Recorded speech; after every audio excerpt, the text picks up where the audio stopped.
Hold on. Okay, now, welcome everybody to the 3 days transformation, public speaking and interview skills transformation class. This class is in English. The reason I'm doing it in English is that you guys going to interviews in English and you guys need to speak in English. So everybody is expected to speak in English in this class. And I designed it in a way it's good that we only have 17 people here because we are very focused and I have time to back and forth with so many of you.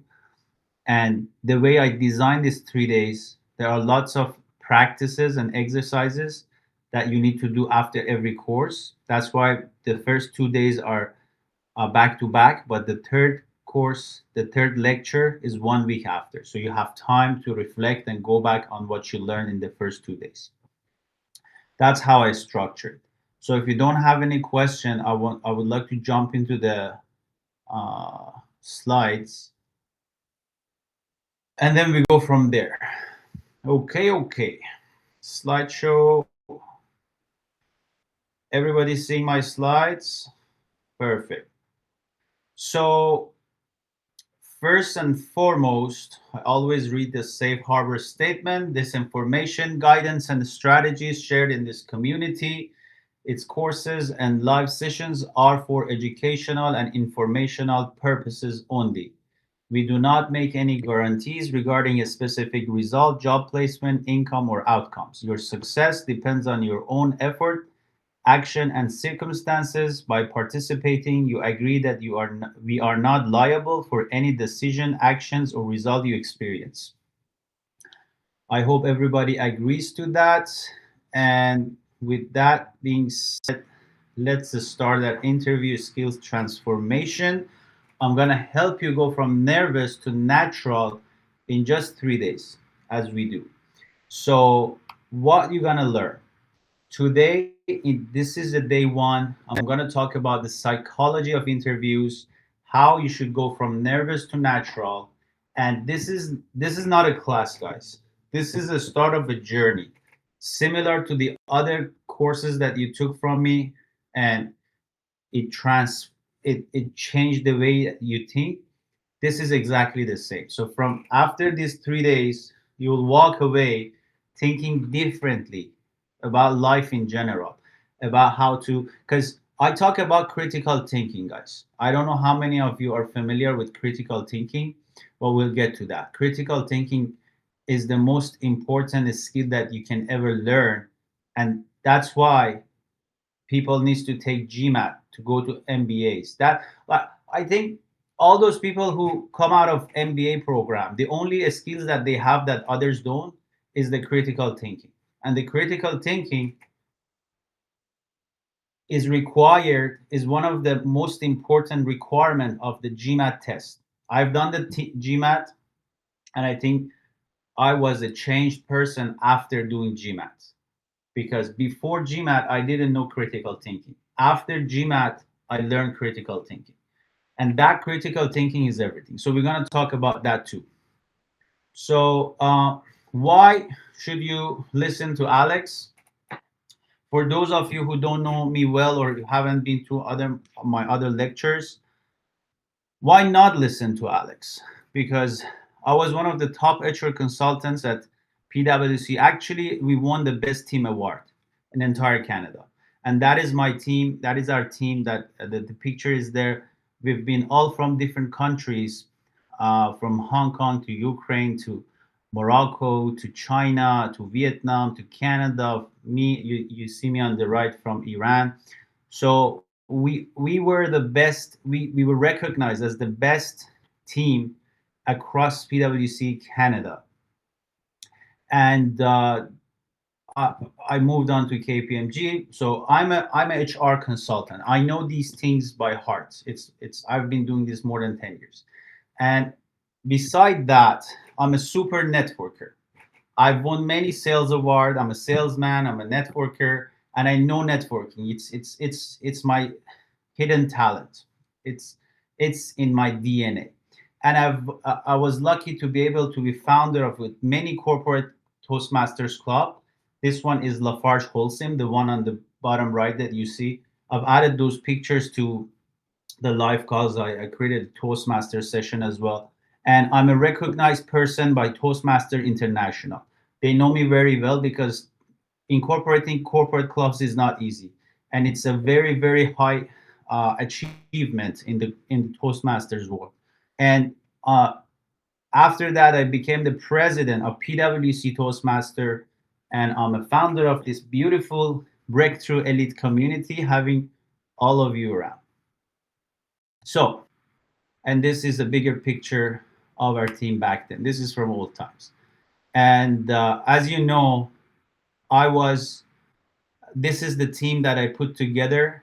Uh, Toastmaster played a part, but we won the United Way campaign. I was the person who collected the biggest fundraising for that through the campaign that I ran. And this is the top right. You see that it's a human logo of the PwC that we made. And in the next slide, you can see it from the above. This is how we created that. This is the same.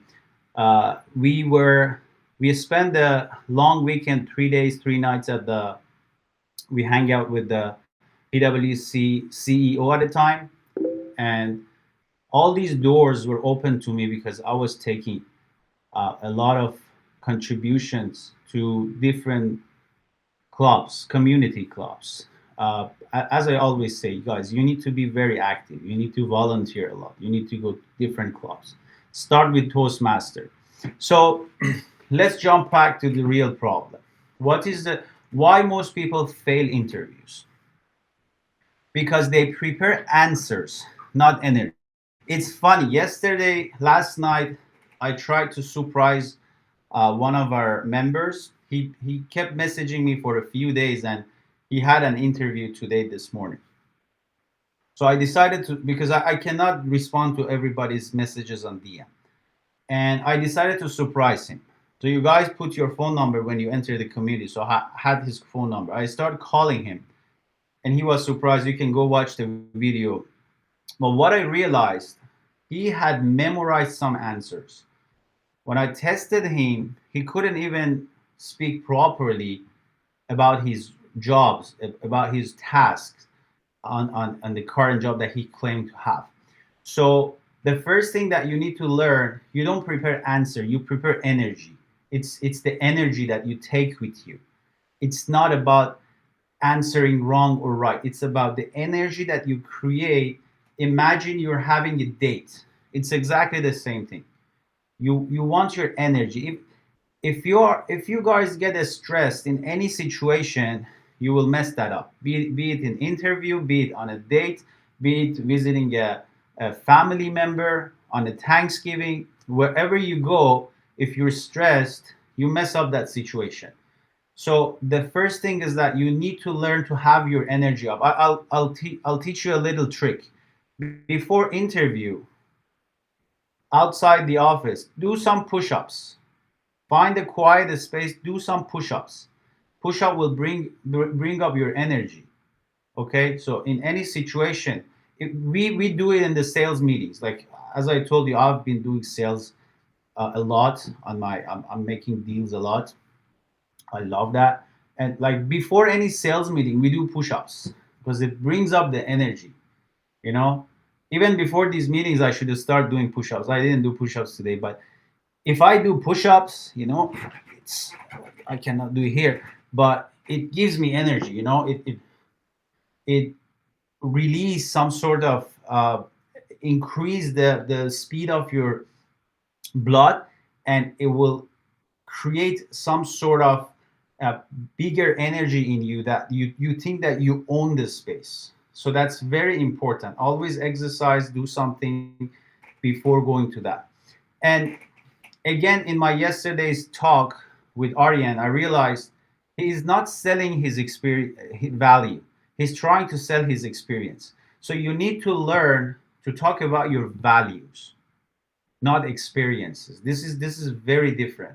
He was, for example, when I asked him, "How did you do this job?" and he was talking about, he set up some meetings with the managers and he coordinated some calls and did that. He was always talking about some daily routine. It's not the value. Your value is in how did you perform your research? What software did you use to perform those research? Why your research method is better than 99% of people out there. We'll learn about that today as well. And then the other problem people fail on interviews that they try to impress. That's why you memorize a lot of words and about your experiences. Go to interview, try to say it at once because you just want to impress. You want to say you're a hero. This is the biggest red flag. If we're talking about good companies, right? Good companies, if you try to be a hero, they don't like you. It's kind of a culture in the huge companies, in big companies. They don't have a hero attitude, hero culture. We call it hero culture. They don't have a hero culture. Do not try to impress them by telling you're the smartest person or you're the best person they came across and you're so smart. Nobody cares about that. Try to be yourself. Try to connect on a human level, on an individual level. Talk to people. Be talk about your cat. Talk about your dog. Start a conversation like that. Don't start the conversation technical. Even if they started a conversation technical, you take it to personal. Start with a story with your cat. Start with this personal story in the morning. So never try to impress. Try to connect. That's very important. And the other thing is that you guys, a lot of immigrants, they lack English skills, and they mix it up with not with confidence. Let me put it this way: they fear, they're scared because they don't know the right words to use. They're perplexed all the time, and they cannot speak with clarity. So you hear the fear in their voice, and that's the worst thing. A lot of people when they talk, you hear a fear. How to fix that? Practice. We'll teach you today how to practice, and this is the start of a lot of practice. You need to do a lot of practicing. So I always tell you, your resume don't get you hired. It only gets you interviews. What gets you hired is you. You get you hired, not your resume. Your resume just is good as long as it gets you to that interview. After you get to the interview, you have to show your presence. You have to show your energy. You have to be able to show your value. You have to be able to connect on a human level. We human, we just want to connect. We want to be normal, you know?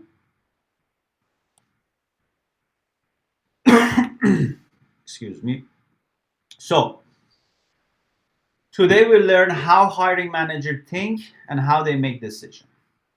How to identify and communicate your personal value proposition, how to reframe anxiety into calm confidence, and my three-step control the conversation strategy. By the end of tonight, you will never see interviews the same way again as I told you. So let's look at what happens inside the hiring manager mind. Every manager and in their subconscious, okay, let's take it to the psychology. Nothing to do with recruitment. It's just human to human, okay? Every manager, because you are going into their system. Like when people come to my community, I get nervous because I don't know them. I don't know what they're capable of, right? What they can do to other members. So we always have to be careful who we let in, what they do. You know, this is more complicated when you go to a company because the company is has a lot of liabilities when you enter and especially become a full-time employee, not for contract. When you become a full-time employee, there's a lot of risks involved with you. So the first thing they want to know is that can I trust this person? They want to know if they can trust you. And how do you show trust? With your eyes. Your eyes is the most, so that's why I always say keep eye contact. You need to be able to keep, the other guy was I was talking to, he was keep looking up like this. He was talking and was looking up. You know why? Because you guys memorize, you freeze, you want to think, you look up. You don't memorize nothing. Because the moment you memorize, you have to look at the door or at the wall or at the ceiling for the things to come back to your mind. And then you lose eye contact. The moment you lose eye contact, guess what? You lose trust. So you don't want to lose the trust. That's the most important thing. They look at you as a person first. Once you pass that trust, they want to know how you can solve problems. That's why they come up with all these interview questions. So a lot of you go and find a bank of interview questions, practice, practice, practice.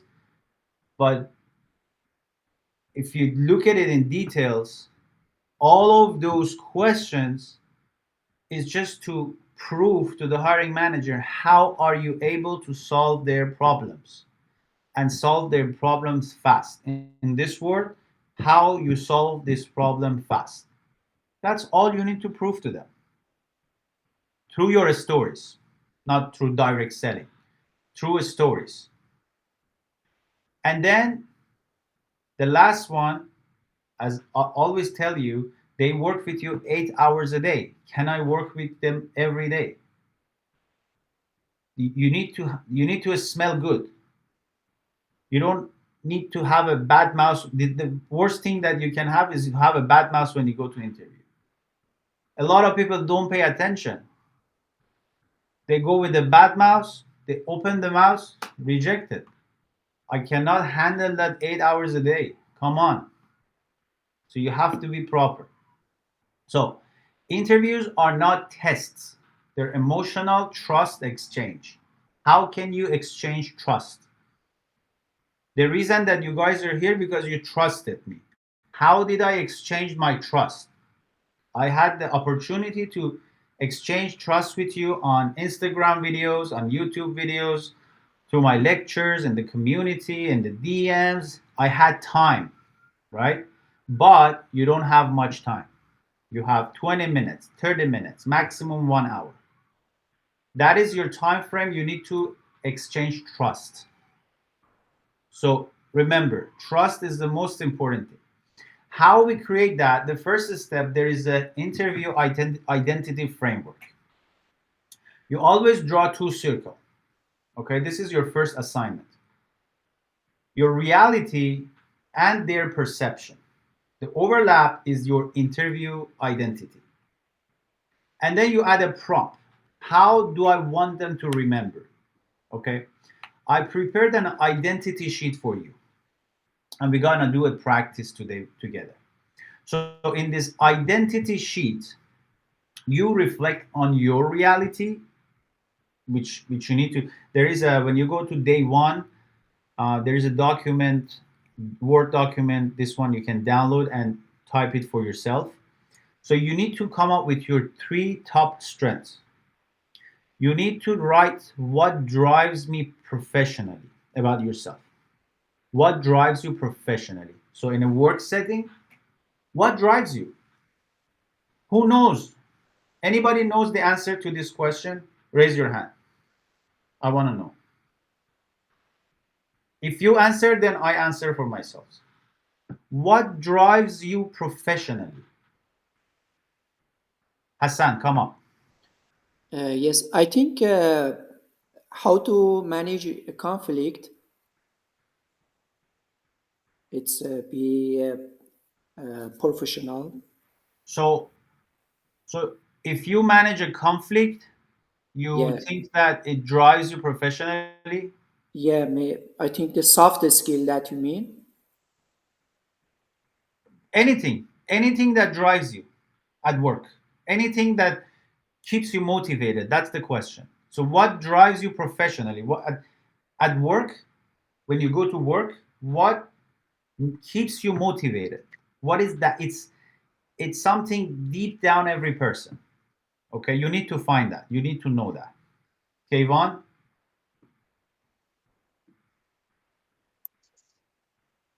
Kayvon, you're muted. You raised your hand. No. Okay, Behrad. The sense that I'm a part of a team and I belong there to the system. So it's good, but there is a problem. Any team, I know the team that I work with actually. right? But so you need a leader. You need I a may good. be a leader too because a leader is also a part of a team. So you value being a part of a team. That's all. Yeah, yeah. I feel ownership to the. I feel being a. I feel ownership of the place. Yeah, You want you hold on. This is two different things. So you value being part of a team, but now and you have ownership. I also feel the ownership and uh I don't feel that somebody else. I'm not. I feel that I'm not an outsider. I'm just part of the system. Um, I'm integrated in the system. So if you think you're integrated into a system that drives you professionally, Yeah, it's a good feeling for me. but you have to earn that, right?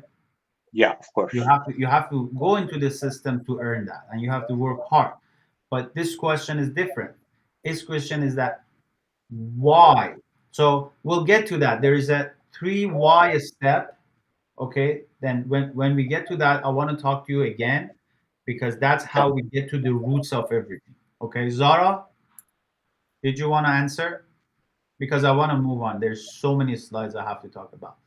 Yeah, sure. I wanted to add something which I believe is very similar to what Behrad was trying to say. Um, Feeling of belonging to a team. That's what mostly motivates me.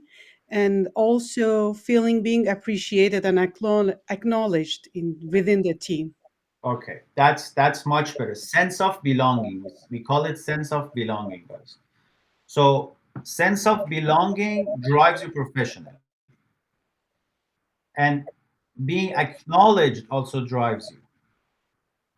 Okay, that's great. So exactly. So people go and write. So for example, for me, please mute Kayvon. There's a background noise. So for me, it's to solve complex problems that nobody else can. That's how I if they give that's how I position myself now. If the manager wants to give me admin work or the works that doesn't it's not complex enough that everybody can solve, then he cannot keep me because what drives me is the stuff that other people cannot do. If I achieve those, then I feel good. So you need to find that for yourself. It's intrinsic, it's deep down, it goes back to your roots, to your the way that you grew up, and it goes back to so many things. But you need to find those. It's personal, okay? So you write them down. Actually, the next one is about me. So I do this kind of practice for myself so you have an idea on how to do it for yourself. This is very important assignment. You need to be able to do it. So my top three strengths is that clarity in communication, leadership under pressure, and inspiring confidence in others. So this is for my community business. This is nothing to do with me getting a job, but you can do it for yourself because it's very similar. So right now, what drives me professionally right now, it's helping professionals like you transform your mindset and position yourself as leaders, not job seekers. You're not job seekers anymore. You're leaders. And when a student who had been rejected 100 times or didn't get any interviews for a year or two and come to my program after 14 days, they get 135K offers, That's a win for me. That's a complex, going back to my intrinsic roots, that's a complex problem that Alex solved that nobody else could. This is a win for me. So you need to know your wins, okay? That's how you communicate that. The reason you guys are here because I was able to communicate my values to you. The same thing happens to the job scene. That's why I was able to get all the jobs. Like whenever I go to interviews, I was passing 70% of my interviews. Offers, offers, offers. And the 30%, it was not a good fit anyway. So how do I naturally communicate? That's another question you have. I'm direct, I'm warm, I'm energizing, I speak with authority, but always leave a space for connection and reflection. So you need to know these things for yourself. What is your style? And then in the section 2, you have their perception.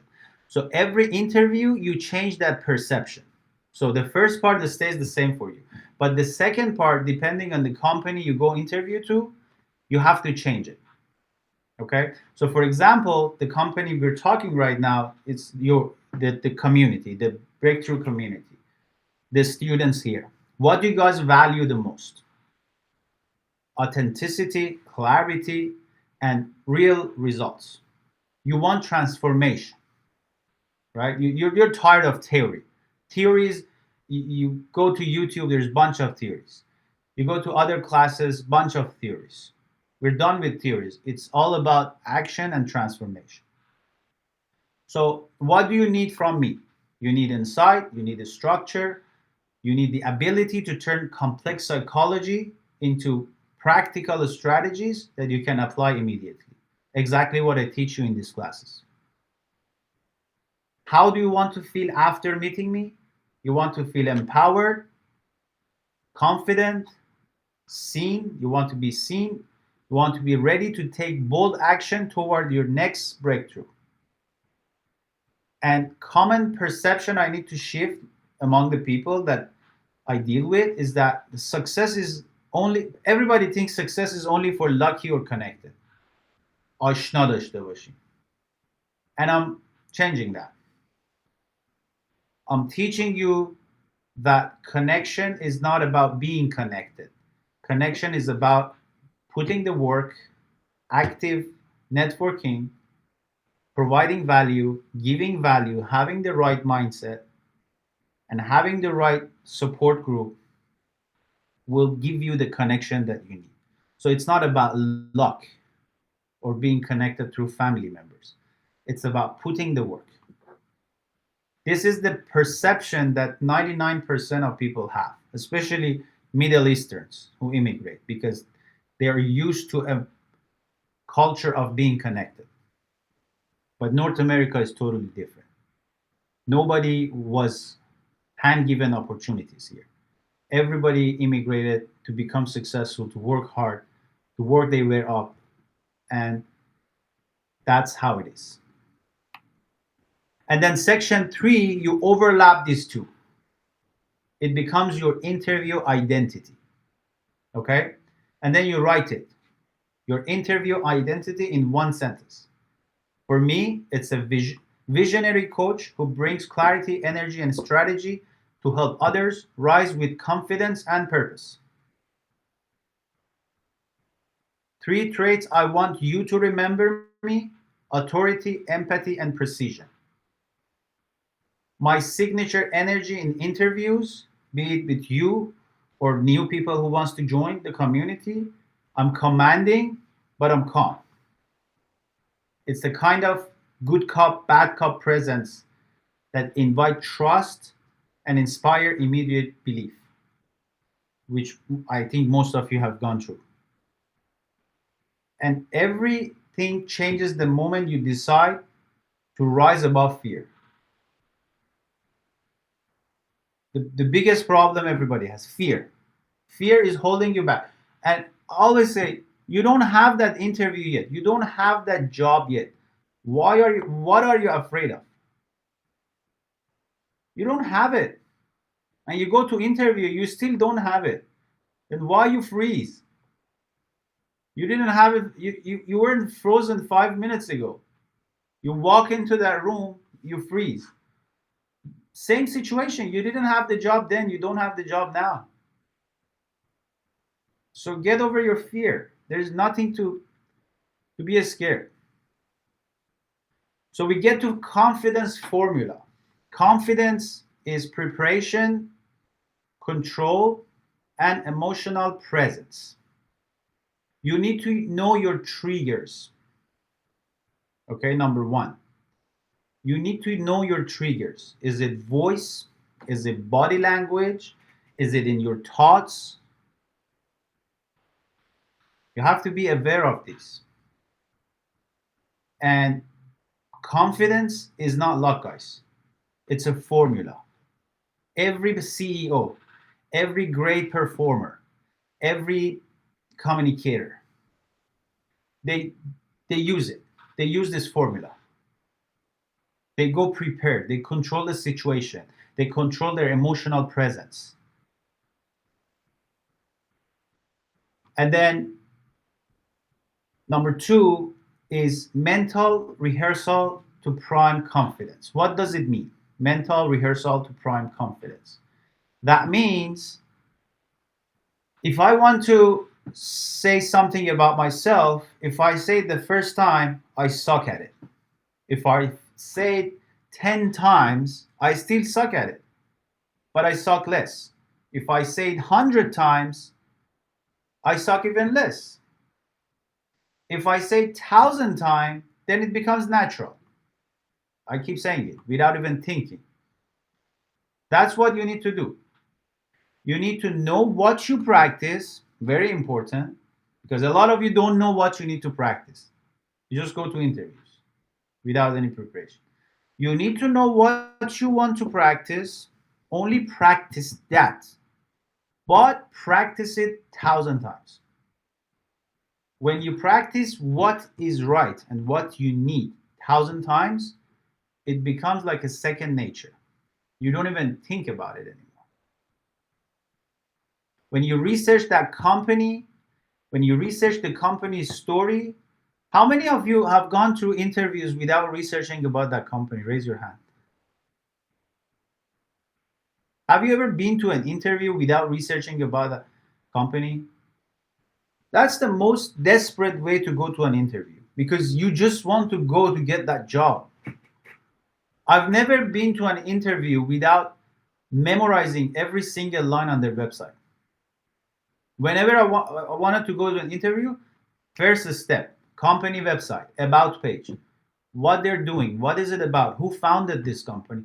There was no interview that I went that I didn't bring up the CEO name. That's the best icebreaker. Learn the CEO name of the company, throw it at the interviewer. When the company is so large, sometimes they don't even know the CEO name. And that's your advantage. You start talking about the CEO name and they don't know it. It's so embarrassing for them, not you. So you need to know that company culture. It doesn't take so long. It's just 2 hours of study, 1 hour of study before the interview. But you need to know everything about that company, anything on the website of the company and everything on the Wikipedia of the company. Those two you need to know. Any extras is bonus. And if you don't do that, don't go to interview. I don't know why you waste everybody's time. If you're not respectful of a recruiter time, of a manager time, you're not respectful of your time. So if you go to interview, go prepared. If you're not prepared, why going? Don't go. And then control breathing and tempo. See, I try to talk to you, but I pause a lot because I'm controlling my breeze. This is exactly the same thing. You go to interview, you're talking, you're presenting ideas. And my job is exactly like interviews because you guys keep asking me questions and I have to answer you right away. Interviews is like that. You go there, one person asks you a question. Now 20 people ask me question. But I have to control. And control is not being stiff or robotic. It's not being, oh, I want to control it. Oh, let me control it. It's it's managing your pace, it's managing your breathe, it's managing your state, especially when things don't go as planned. Especially when they ask you something that you don't know the answer to. If a manager asks you a question you don't know the answer, how do you respond? Somebody raise hand and answer. Imagine you're at interview, the the manager is asking you about soap systems. It's API systems, and you don't know. What do you say, Zara? I just simply say I don't know about it. That's it.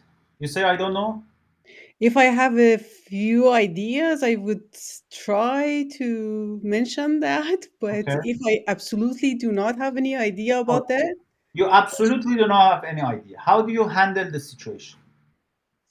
so I would honestly say I don't know, and I would return it with a question from that person. If it would be great if you can give me an intro on what it is. Maybe I do not know the name or something Okay. like that. Okay. Next, Hassan. Actually, I try to never say I don't know. Usually, I try to shift them to another aspect of for example, the technical question. Like if they ask me API system, for example, I talk to for example, I say I worked with the project that our standard was, for example, blah blah. That was so professional, and I try to lead them to another question, Okay. another things. So Zara is being honest. You're not being honest, right? Zara will say, I don't know. You never say, I don't know. You just try to Yeah. answer some. I think both of you are wrong. Kayvan, you want to say something? I guess it I guess it depends on how technical the question is. If it's like too precise, then I would like honestly say I don't know the answer to that question. But if it's something I have some like similar context in mind about, I would definitely say I had experience with that kind of thing, but not specifically with the technology you are mentioning. That's Or let me get back to you at the end of the interview or something like okay. that. We're getting somewhere. That's good. We're getting somewhere. So this is how you handle a situation. When you don't know something, you don't lie and you don't try to bullshit your way because they know. Never BS your way around. This is the worst thing you can do in an interview because people are not ahmak. The moment you start BSing someone, they will spot your BS right away. They will call your BS and you're out of the game. Because nobody likes somebody who BS around all the time, especially when they don't know something. In a work setting, if I go to my colleague and I ask something, instead of he telling me that he doesn't know, if he start talking about this and that and this and he wasted my time, the valuable time that I could have gone and find the solution, and obviously he wasted his time. So in interviews, it's exactly the same thing. It's kind of a simulated work setting. So first of all, you need to converse with the person. You don't say never the what you Hassan said. I don't agree with that. You shouldn't never say I don't know. You can always say I don't know. But how do you say I don't know? It's important. How do you handle the situation that you don't know? It's important. So K1 was getting there. So usually in consulting setting, we start with asking some clarifying question. We don't right away say we don't know or we know. You converse like that. You say, "Oh, what you told me, I've heard, but I didn't really do some research or I don't have first-hand experience. But can you tell me a little bit more if it's related to this or that, so I can decide better or I can recall my mind?" Then he will give you some context. Then, based on that context, you can say, oh, sorry, I'm not very confident in this topic, but I can definitely learn it in a week or two. Give me some time. If you give me some time, I will go fix it. I'll find the answer. On the other hand, if if you know a little bit, then you talk about a little bit and they say, sorry, my knowledge is limited on this topic, but you ask clarifying question. Is this a deal breaker for this job? Then you ask question. Is this is this something that it's how percentage of the job do I have to do this task? What percentage of the job requires knowing the system? Is it mandatory that I learn or is it a nice to have? Because I'm more than willing to learn it, and based on my experience in this, picking up this new technology that you just said shouldn't be too hard. So you negotiate. The same way that you go تخفیف چجوری میگیم negotiate همونه. But in the right way. You don't lie, you don't BS, you converse with the person. And then he will see your critical thinking. He will see that you can handle a question. If I go to my colleague say, do you know this? He will say, no, Alex, let me research a little bit, get back to you. Perfect. 5 minutes. Hey, is this related to that? No. Okay, sorry. Let me do more research. Hey, Alex, is this? So he is actively researching. That's what I like. If you show that you're actively interested in the topic, if you no, I don't know, sorry, I've never heard of that. Okay, goodbye. Why are you here? Who talks like that? Or on the other side, no, I know this. You know what? I have done this project very similar. It has nothing to do with. No, I done it. I know. Ask me. Ask me. I've done it. I know it, and I prove it to you that I know it. Out. Both of them are wrong. Okay? So you control the situation like that. Then talking is very important, guys, because we want to own the flow. We don't want to chase the flow. Similar to the previous example, the other day when I was testing one of you, when I asked this question, he said, can I start with an example? I said, just start with an example. Why do you get my, because now the ball is in your court. I asked you a question, you answering me. Then you ask me if you can answer me again. This is the worst thing you can do in an interview. Right? If you want to start with an example, start with an example. Don't seek permission to start with an example. So, whenever there is a question, it's actually very good if you can start with an experience or a situation or an example. So you say, let me share the most relevant part of what I did, this, that, this. Then you frame the story, a star storytelling. All of you know, we'll talk about it tomorrow more. You will also redirect and close. Once you talk about that topic, you redirect it to the job description, to the company culture, to all the research you did about the company, and say, because of this, that, I'm excited about this role. I can help your company. So let's do a little practice. If I, as a manager, ask you, how do you prioritize when everything is urgent? Who wants to answer this question? Given this context, 1, 2, 3. Mahtam. Okay, let me give you an example about my previous job. At the MTN, I had a project to deliver 2 different features, which was very high priority. And during the sprint, the situation was we had one critical request from CEO that we needed to deliver.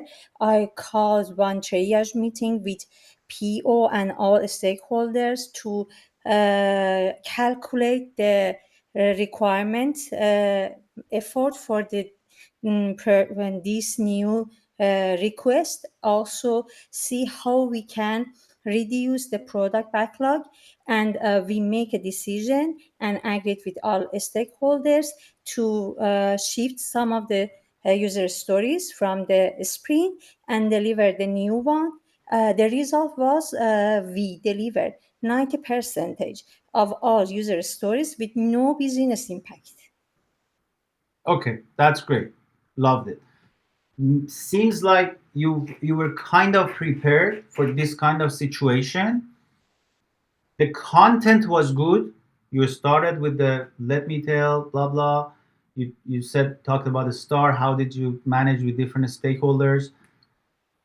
But one thing was missing. This slide was missing. You sounded like a robot. I didn't hear any pause. I didn't hear body language. I didn't hear any proper eye contact. Okay? So do it again, like me. Easy, relax, use your hands, use your gesture. Little by little, tell me the story. Don't sound like a robot. Okay. Okay, let me give you an example about my previous job at MTN. We had a project to deliver features on mobile application. During the sprint, we got new Hold on, hold on, emerg. hold on, hold Okay, on. When you say during this mobile application, do a pause, okay? Because that's too monotone. okay, I want I want you to be confident when you speak. When you do monotone, that means you just want to get to the end of the story because you memorized it. You just started your story. Don't act like you want to finish it. It's funny, guys. Maybe when you go to interviews, sometimes just one story, if told good, maybe that's the whole interview. They don't even find time. If your story is so interesting, maybe the MTN thing you're talking about, sometimes it's become so conversational and so good, they don't even have time. You pass 1 hour, they don't have time to ask you any other question. And just like that, you'll be good. You just boom, jackpot. So focus on conversing. Okay? Say it again. okay. Let me give you an example about my previous job at MTN. We had a project to deliver mobile application. During the sprint delivery, we got an emergency request from CEO. What I did, I called a triage meeting with PO and all stakeholders to calculate the required effort for this user story and see how we can shift some user stories from this sprint to the next sprint without any big impact. And finally, we agreed to shift two user stories to next sprint and deliver them these new requests among the other user stories, which the result was we delivered 90% of the sprint goal without any business impact. Is it good? Much better, much better. You're more natural. Okay? And then we'll talk about this more. So first, you control your breeze, you control your gesture, then you control the story. Okay? We'll talk about this more, but much better. A lot of improvements. Then, why I keep saying you need to converse, you need to converse, you need to converse, because you need to first learn active listening. Listening is the most important skill of a leader, not speaking. All the speakings come from listening. All the good writers, they are good readers. And I remember when I was super young, I read this book, Think and Grow Rich by Napoleon Hill. It changed the entire mindset I had. It changed me completely. Why? Because it talks about how to be a great listener. It talks about how to listen. Because when you listen, you learn how to talk, especially in interviews. You need to know what the feelings are. How, again, back to Mahtov's story. Depending on what the other person is, I will tell the same story differently. See where we're going? So maybe you have one story. This is your story, and you prepared it. And you go, but depending on the person sitting in front of you, you change that tone. You change that story. You change the way you interact in the different stages of your story. You didn't ask questions. You learned to pause, but you didn't learn to ask questions because if I were you, I said one third of my story, I will ask a question from the person to confirm his understanding. Then I say two-third, then ask a question, conversational question to make sure he's following my story, right? Because attention span, people don't have attention span anymore. It's your job right now. If I don't pause and have you raise your hand, you guys are on your cell phone.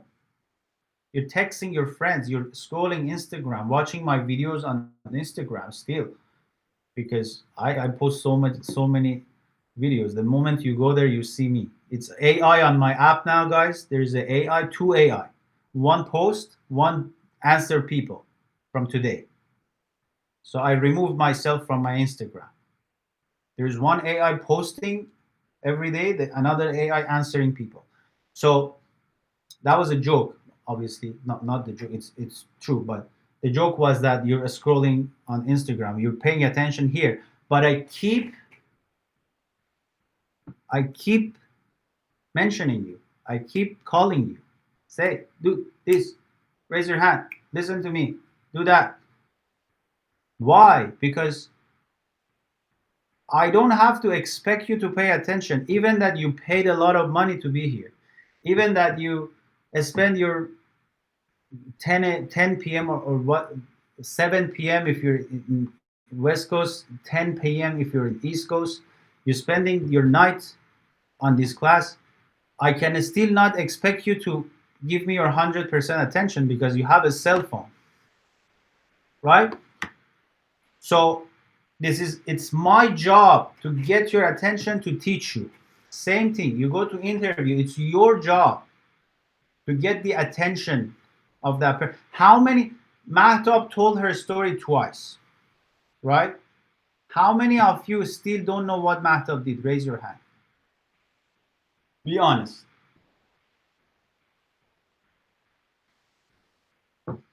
Because obvious. Because Mahtab didn't grab your attention. She just said her story and gone. She she rushed to the finish line. She just wanted to say it and go. She didn't make it conversational. These are the stuff I'm teaching you. These are the stuff that change your mindset forever. Not just in interviews, any setting. You talk to your friend, you need to learn these. You talk to your parents, you talk to your neighbors, you talk in any setting. You do a toast at a wedding. You need to know this. So, active listening, guys. Okay? This is very important in your Monday calls. In Monday calls from now on, you pair up because I'm going to teach you some techniques that you can evaluate each other based on Toastmasters. We'll get to that. So, Toastmasters has two books: Competent Leadership, and this one is from Competent Leadership, and that's how you evaluate active listening. Okay, let me zoom in a little bit. So, when you try to score yourself, you can do this practice as well. But when you try to score yourself, there are different criteria you need to look at. One, I focus my attention on the speaker and don't think about anything else. Give yourself a score from 1 to 3. I don't anticipate what the speaker is going to say before she actually say it. Do you always do that? Do you always not anticipate what the speaker is saying? Or never? Never 1, 3 always. I wait until the speaker has finished to formulate my response. These are very important, guys. These are from Toastmasters, and this is exactly what you need to know. I wait until the speaker has finished to formulate my response. How many of you already have an answer in your head? You just wait for the speaker to finish to give your answer. Most of you. Most of you have your answer already. You just wait for them to finish their question. That's wrong. That's one. That's never. That's number one. You need to wait, and then you need to articulate. I look the speaker in the eye, nod my head, and smile while listening to show the speaker I'm interested. You need to do this. I do not perform other tasks while someone is talking to me. Especially in interview, you don't do anything else. But in any setting, just keep that in mind. I listen carefully to the speaker even when I disagree with what is said. Okay? When you disagree with someone, you still listen. You don't infuriate it. You don't jump the gun. You don't walk out. You still listen. When the speaker has finished, I summarize what he said to ensure I understand correctly. I ask questions when I'm not sure about something the speaker said. This is what Hassan needs to learn. So you always, if you don't know something, you always ask question, clarifying question. No, never assume that you understand it.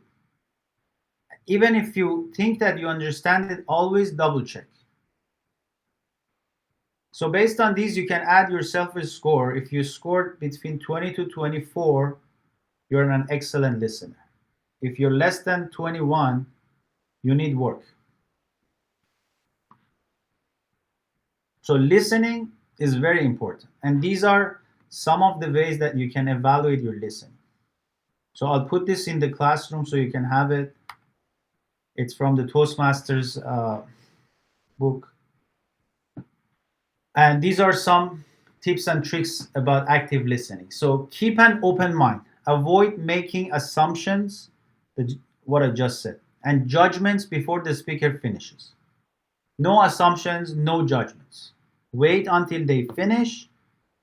If you didn't understand, ask clarifying questions and understand the person fully. Number 2, maintain eye contact. Give the speaker your full attention. Number 3, watch your body language. Relax. Uncross your arms and legs. Refrain from tapping your fingers or making nervous gestures. Instead, lean toward the speaker and nod and smile when appropriate. Don't be tense. Don't cross your legs in front of an interviewer. Be relaxed. Sit, relax. Use your body language. But you know why using hand is good? I personally use hands a lot because it releases my energy. I have too much energy. Some of them come out of my tongue. The rest don't. Just use my hand. You have to find your way. How you're comfortable speaking and coming across as natural and relaxed. Number 4, listen for key ideas and full understanding. Seek out and remember the speaker's main idea. This is very important.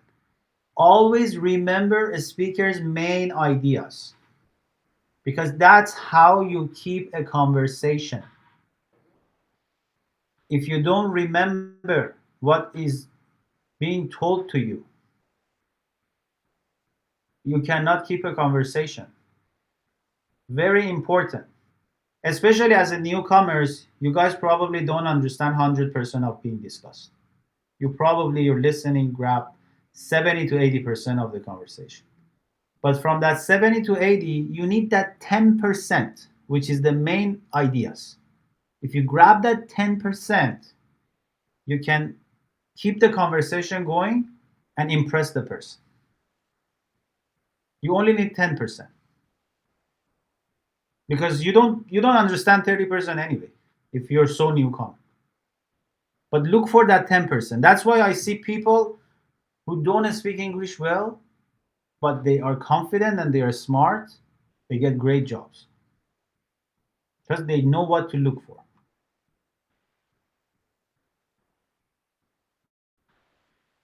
So, example, if a speaker is relaying the reasons why a major project is being delayed, listen carefully for each specific reason. 5. Rephrase what the speaker is saying. Show the speaker you understand what he is saying and allow him to clarify if you're missing the point. Again, we talked about this, the urgency thing. You ask questions, you clarify. For example, you say something like, if I understand correctly, the main reason for the delay is the design change. You ask that. If I remember this sentence, this is a very magical sentence. If I understand correctly, always start your uh, conversations like that when they answer your question. If I understand correct, that gives you time to think as well, guys. This is a little trick for you. If you need time because they ask a question, you need time. Instead of freezing, instead of using we call these ums and ahs filler words. They are the worst. A lot of you keep saying when you think, the thinking come across as let me I've been on a project why because I'm thinking. If I don't think, it's natural. So what to do when you say pause. It's practice. It comes with practice. It's not easy. You have to in Toastmasters we count and ahs. So there is one person who sits there, only counts. You give your speech. First time you see you have 70 times you use in a 5-minute conversation. Then next session you practice, you're more aware, you reduce it to 60, then you reduce it to 50, then you reduce it to 20. That's how you improve. It doesn't happen overnight. You need to be aware of it. Somebody else in the group needs to count it for you. I probably use a lot of and ahs, but it's way, way, way less than what I used to do because I'm conscious about it. I practice a lot. It's funny, I use and ahs in Farsi a lot more than in English because I practice not using and ahs in English. I was in Toastmaster a lot. I was competing. I don't use filler words in English, but when I switched to Farsi, I didn't practice that. I keep saying but a little, not too much. I just when I hear my videos, I sometimes pick it up. But these are practice. These are what you need to do. Everybody hates filler words. Everybody. So instead of filler words, be smart. Say, if I understand correctly, that's 4 words, 4 seconds for you to think. Instead of saying, the main reason for the delay is design change. If I understand correctly, the main reason for the delay is design change. Got it? And see, I was not monotone anymore. I can say, the main reason for the delay is the design change. No. Is the main reason for the delay design change? See, that's not being monotone. So keep that in mind for all of your conversations. Number 6, ask questions. Confirm your understanding and get more information. Why was the project budget inadequate? How will the new process affect internal staff? So when you listen carefully to the manager and you converse, you're able now to ask clarifying questions because you grab the main ideas. Now you have the main ideas, you can work with them. This is how you keep a conversation. You work with what you learn from them in the interview. And how you learn from them by knowing the company culture, by doing the interview uh, feedback sheet, by doing the uh, preparation beforehand, by knowing the name of the CEO. So you have knowledge, you have context to talk about, to put it out there, so the guy picks it up and talks back to you. Now you have power. Now you control the scene. Now they're not in control anymore. You are in control. Because they are normal people, depending on the company you apply for. You're not gonna talk to Mark Zuckerberg from Facebook. You're gonna talk to some normal, random, regular people who are on a salary. That's it. And they just want a nice guy to work with them. They just want a good, nice energy to be around. That's it. Nothing sophisticated. It's not rocket science. Number 7, evaluate. When the speaker is finished, think carefully about what he said before you respond. So, a great practice for Monday calls is to apply the behaviors of a good listener by performing any three of the following rules. In Toastmasters, we have rules. Everybody gets a rule. For example, here, Kayvon becomes the speech evaluator, Mahtab becomes the table topic speaker, Sarah becomes the ahs and ahs and the filler counter, counts my ahs. Every time I say ah, you put a chubkhat. Grammarian, we have grammarian who looks for grammar errors, and there are sheets for every one of these. So that's how you do it. On Monday's call, you prepare your speech, you start giving your speech, and other people who took different roles, each one of them during your 5 to 10 minutes of speech, someone looks at your grammar, take notes.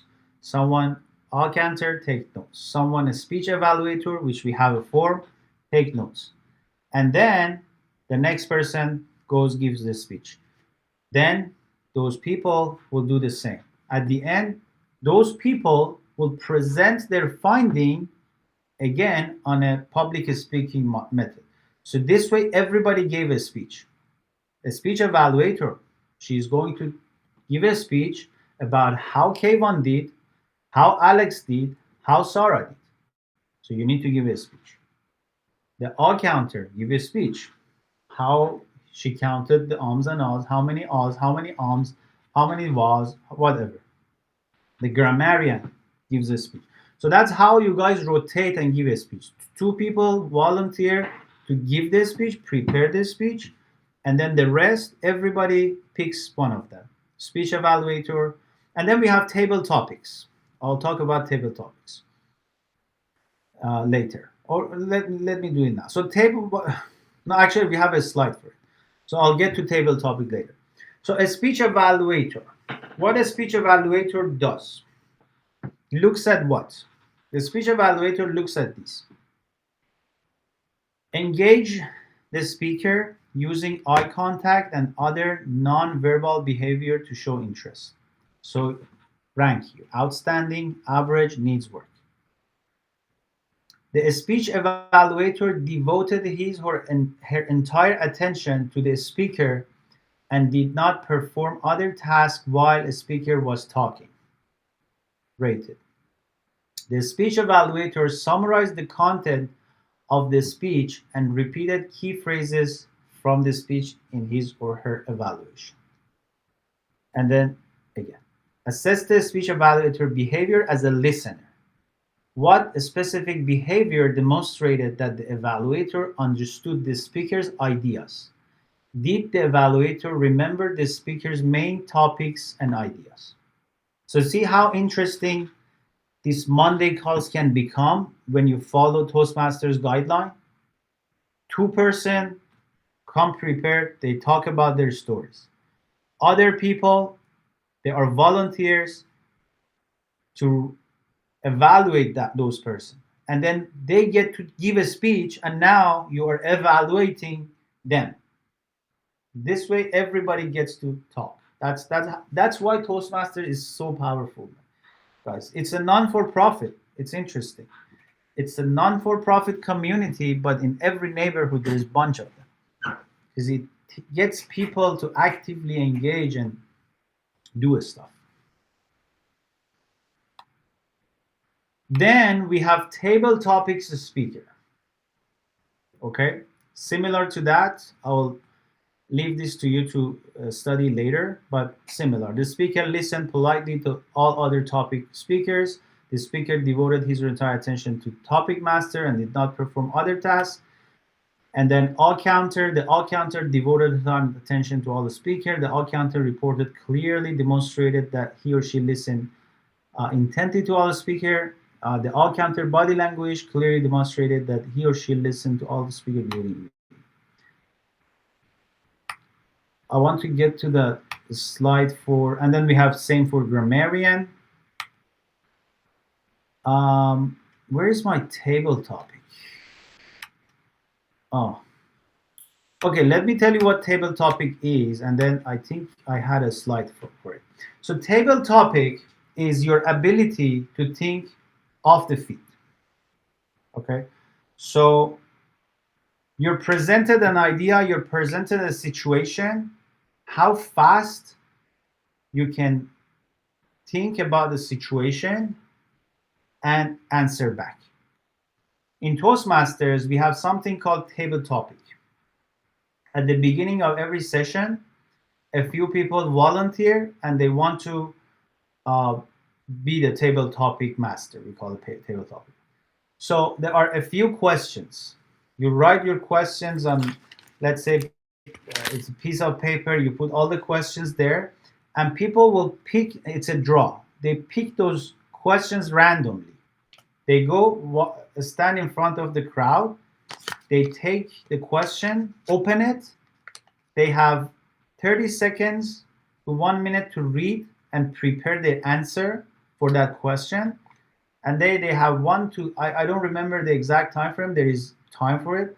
So, and then they have 1 to 2 minutes to talk about that topic. This is called table topic. It's a fun game. Okay? There are topics. You pick the topic, you open it, 30 seconds. You have time to read it, prepare your speech about that topic, and then present it to everyone. So you have to think under pressure because you don't have much time. You're talking in front of the crowd. It's stressful. And how you categorize your experiences to be able to talk 1 minute. Talking 1 minute is not easy, guys. 1 minute talk not straight is hard, especially if you want to be meaningful. So in table topic, you practice that. So we can add that to the Monday call too. At the beginning of the call, of the meeting, you guys can prepare a bank of questions. If you put table topic questions on internet, just search table topic questions. There's thousands of them. It's everywhere. Toastmaster people put it out there. So table topic questions. Maybe one of you do find one question, put it in the chat. And with table topic, everybody in the meeting gets to practice. Okay, so first you start with table topic. Everybody gets to practice. Whoever gets volunteer gets to practice. And we have a table topic evaluator too. So one person rate all of the table topics. So now we have all the people table topic they spoke, one evaluator, and then we have two speeches, prepare the speeches, two volunteer now. Then we have grammarian, we have Oz counter, and we have the evaluator. So then we have 3 people on top of that. So 3 people, 1 person, 4 people from the Toastmaster, 2 people who prepare the speech, and a few people who volunteer to do the table topic. That way, 80% of you guys get to speak, 80% of you guys get to practice, and this is called Toastmaster. Very interesting. You keep talking, you keep feedbacking, getting feedback from each other, you keep correcting each other, and that's how you become confident, like myself. Talk in front of crowd for hours and hours and hours, and keep the breathing and the momentum and everything. Okay? Toastmasters gave me that. I didn't have that confidence before Toastmasters. Toastmasters gave me that confidence. It's very interesting. So, we are, anybody found any questions? Let's do a quick table topic. What's one decision that completely changed your career? Who wants to answer that? Table topic. We say drum roll. No, I shouldn't give you the question first. You guys need to raise your hand. Let's do for with two of you.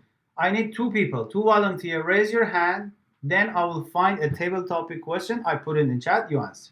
You have 30 seconds to think that. Okay, K1 first, Sarah second. Table. Well, actually, I while I'm having a sip of water, I leave that to Mahtab to do. Mahtab, put another question for K1. Then the moment you put your Sure. question, K1 has 30 seconds to think about it and 1 minute to talk. Maximum 1 minute. You can be less. Okay, Kevin, tell us what was the last time you stepped out of your comfort zone? You 30 have, seconds to think about it. And then 1 minute talk about it.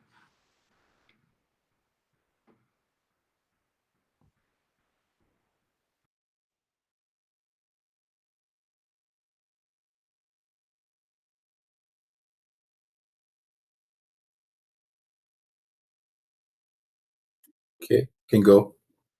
okay.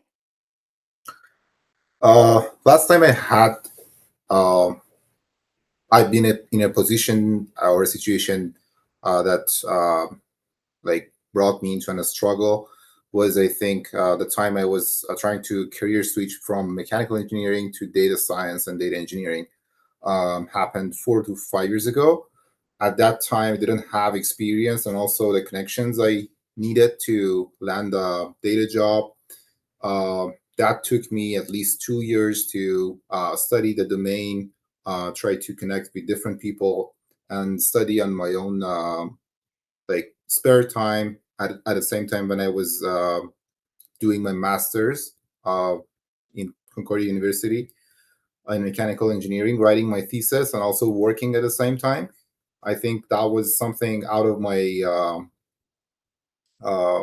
actually comfort zone, which I sacrificed a lot for because I had to sacrifice a lot of like leisure time or going out, hanging out with friends, or I also cut some connections and friends as well to be able to get successful at what I actually aim for.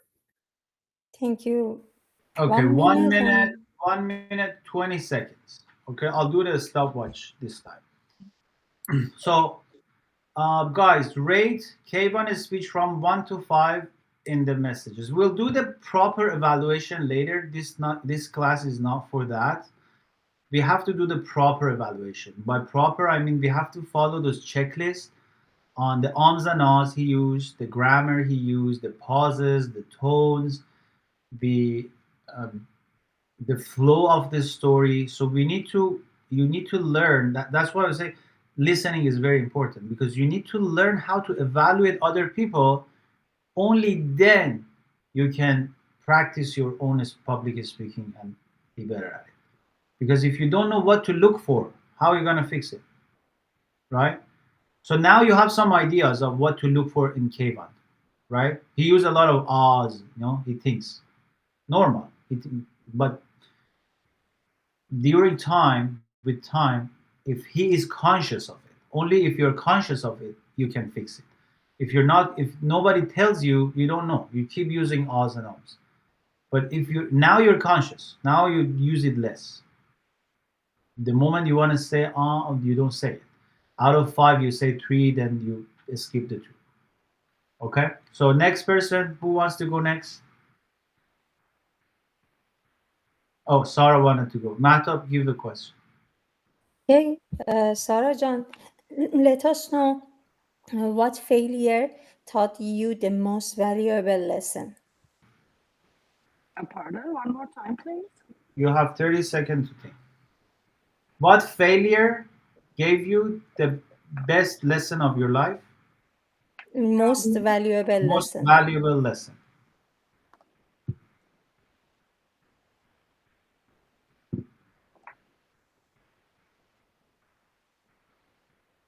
I'll tell you when it's 30 seconds. Okay.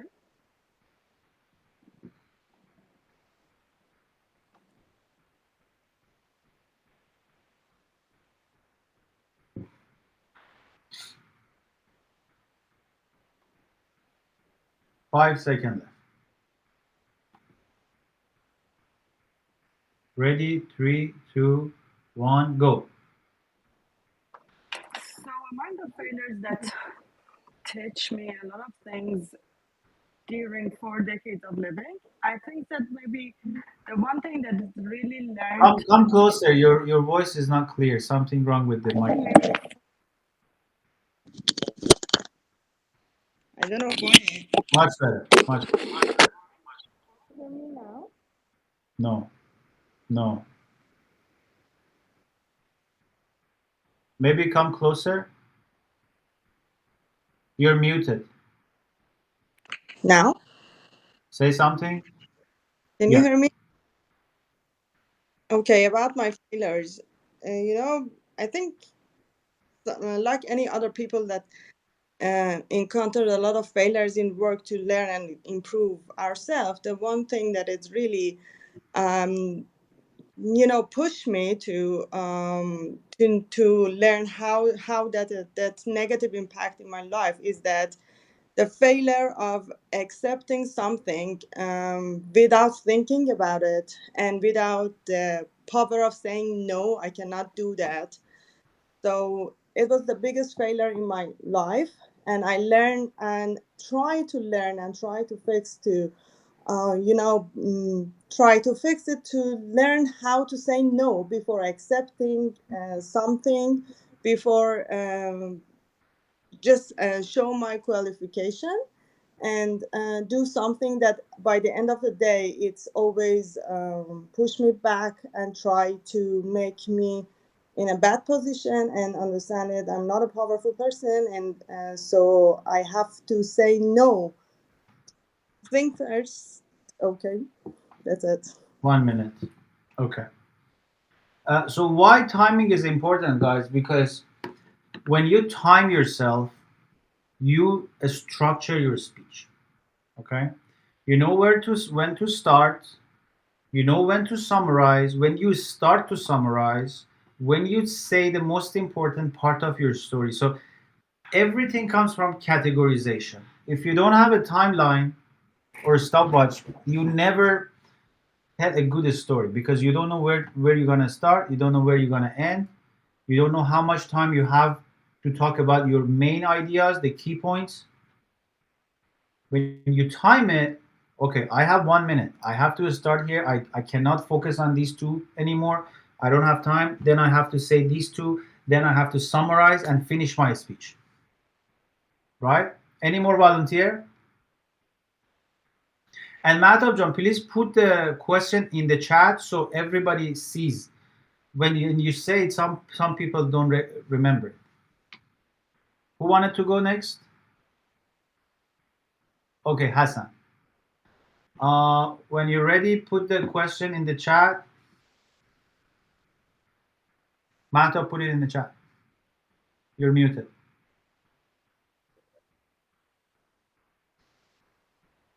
Yeah, rate Sarah while you're waiting. To find another question, let me just ask same question that I sent before. What was one decision that completely changed your career? About changing my career is go back to No, don't say when it. Hassan, think it. Think it. You have 30 seconds to okay. think. I Think just want it to and try to phrase that. answer it in 1 minute. I don't want more than 1 minute. I don't want less than. I want you to answer it in 1 minute. So this 30 second is your chance to structure your speech.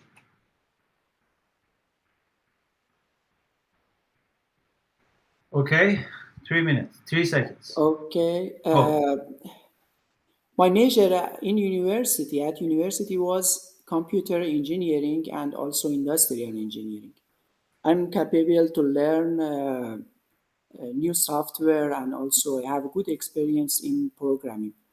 But my about my back country, I live a place that big refinery NGL project that is funded over there. I was interested to move on to industrial engineering, and I choose industrial scheduler role in this industry. And I was interested in this career, and I became successful. I also certified as a PMP certified, and also uh, finally I became site manager. Done. 1 minute done. Okay. So what was the question, Mata? Was it what's the one decision that completely changed your career? Is that the question? Yes. Okay. So the decision that you made, Hassan, was to go to industrial engineering. Was that the decision? Yes, because yes, changed to industrial engineering, and also my career I changed to Okay. industrial from So software engineering. see, there are different aspects to all of these answers. Okay. Because everybody is listening and these are recorded, you can go back and see. The only time you know what you're how you're doing is that when you listen to your recorded video. That's the only way you know how you're doing, right? You guys, I encourage you guys to go back and watch this video and see how you're doing. And the more you do it, the more professional you become, because there's so many factors: timekeeping, being within time, reasoning, structuring, okay, how you present this. So you took it to the Iran and the project and all that, but you didn't clearly specifically answer what was the decision that you made, right? You mentioned that you decided to go to industrial, but I still don't know how you made that decision, right? So there's something missing in your story. This is what we practice in storytelling. You need to understand the question and you need to provide a clear answer to that question. This is table topic. The better it, I don't expect you to be a five-star speaker now. It takes time, obviously. But now you're learning the foundation. You're learning how to go about these questions, what to look for, uh, how to think strategically. The same way you think strategically to find your dream career and go LinkedIn, network, blah, blah. Same thing in public speaking. You strategize how you want to talk, how you want to own this space, how do you want to deliver your message. 30 seconds is not a lot. 30 seconds, and it's a completely new topic. In that topic, you have 30 seconds to find the right answer first. Go back to your memory, go 20 years ago, find that moment that you made that decision, and now clearly say it in another language, which is your not mother tongue. It's hard. I'm not saying it's easy. It was not supposed to be easy. It never was. But you need to practice. Okay, we're going to the beautiful topic of critical thinking. My favorite topic of how many, raise your hand, how many of you were familiar with this concept? Zara, Amir, Evan. Okay, very interesting. Guys, critical thinking is the ability to gather analyze, and interpret information objectively, to separate facts from opinions, logic from emotion, and signal from noise. When I was studying for GMAT, this was the I'm a math guy, guys. I'm always like I did my GMAT math 98 percentile, like very good. And I did the same in all my school. Always I got B's. I did the concours really very well. So I'm a math guy. I'm very good at math. And then critical thinking opened a new door to me. I realized there is something better than math, and that is critical thinking. It's very interesting. If you guys want to learn more, just go search critical thinking topic GMAT and find those questions and try to just on a daily basis because it helps with your public speaking as well. It really helps because it teaches you stuff. And if you start taking those tests, which they give you passage and then ask you critical thinking questions, you need to comprehend a passage from different perspective to be able to answer that. So it's a very good practice. In interview, it's the difference between answering reactively versus strategically. Most of you answer reactively. They ask you a question, you just answer because you learn to answer. But when you learn critical thinking, you don't answer anymore just to answer. You answer to get to the point, to get to a point, to travel a journey with them. Okay, make sense? So, there are three core skills with critical thinking. Okay, first, questioning. What is really being asked here? So, when someone asks you a question, especially in the interviews, you need to understand what is really being asked here. Why they are looking for that. Go to the root cause. What is the intent behind this question? Okay? That is the first by questioning you get to the root cause of everything. So for example, when they say tell me about a weakness, they don't want to punish you. They're not looking for your weakness. They're looking if you're to see if you are self-aware. Very important. How am I self-aware of myself? How do I know about my weaknesses that helps me improve my life? So you can answer the weakness question. This is a very common question, the weakness question. You can answer it in so many different ways. But how do you answer it in a critical thinking way that means improvement? Who can answer the weakness question? Just randomly. Just tell me what is your weakness?